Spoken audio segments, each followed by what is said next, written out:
Il trône en majesté sur la ville de Bergue. 47 mètres de briques et de sable au cœur des Flandres. Le seul relief de la région, visible depuis toutes les routes, le beffroi de Bergue, un symbole pour ses habitants.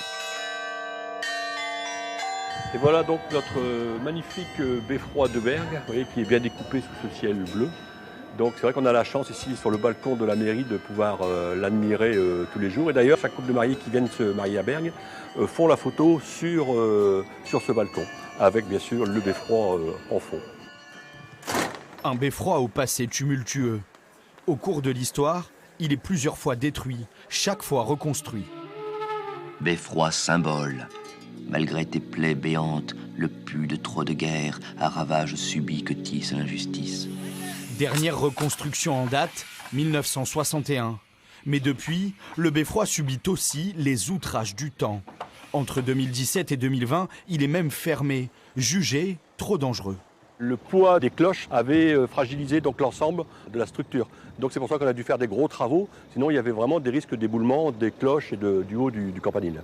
On imagine Bergue sans son beffroi? Ah non, pas du tout, non. Bergue sans son beffroi, ça n'existe pas. Ah, c'est la petite tour Eiffel de Bergue, voilà, oui. Un repère visuel, mais aussi sonore. Avec sa ritournelle, le beffroi donne l'heure. J'ai même ma sœur qui travaille à côté chez les notaires, là. Oui. Et elle ne regarde pas l'heure, elle a toujours le beffroi. Ah bah voilà, c'est ce que Là, je quoi, vous midi, disais. elle sait que ça y est, elle a fini. Car à Bergue, les cafés s'animent dès que ce son retentit.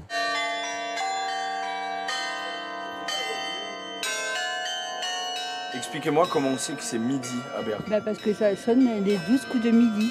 Voilà, alors on sait que c'est midi. C'est un peu comme une sirène, quand la sirène elle va, c'est pareil. Hein. On a toujours vu sur le beffroi, d'une façon comme d'une autre. Et pourquoi vous voulez précisément une vue sur le beffroi? Parce qu'on aime bien le regarder, malgré qu'on le voit tous les jours. Et c'est vrai qu'au Café de l'Univers, la vue est imprenable. Et ce n'est pas le patron qui va s'en plaindre. C'est un gros plus pour moi en tant que commerçant de me retrouver face au beffroi, ce qui attire beaucoup de monde. Et puis effectivement la terrasse qui fait que c'est plutôt le gros plan de la terrasse. Oui. Action! Mais celui qui a placé Bergue sur la carte, c'est lui. Ça va? Avec son film, Danny Boone fait du beffroi un objet de culture populaire. 13 ans après le succès des Ch'tis, les références sont partout. Et donc Danny, en redescendant, va considérer que là-haut, on a impossibilité technique de tournage. Et les touristes continuent d'affluer.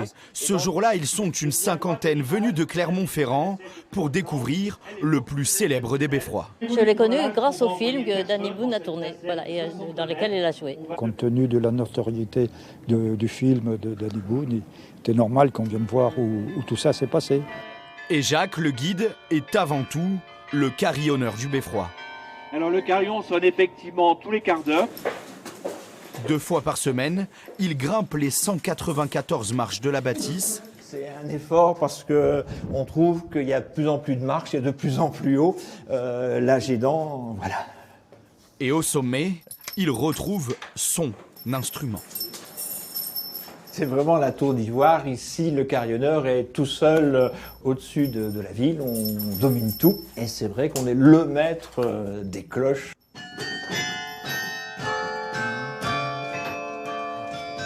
Que serait le beffroi sans son carillonneur?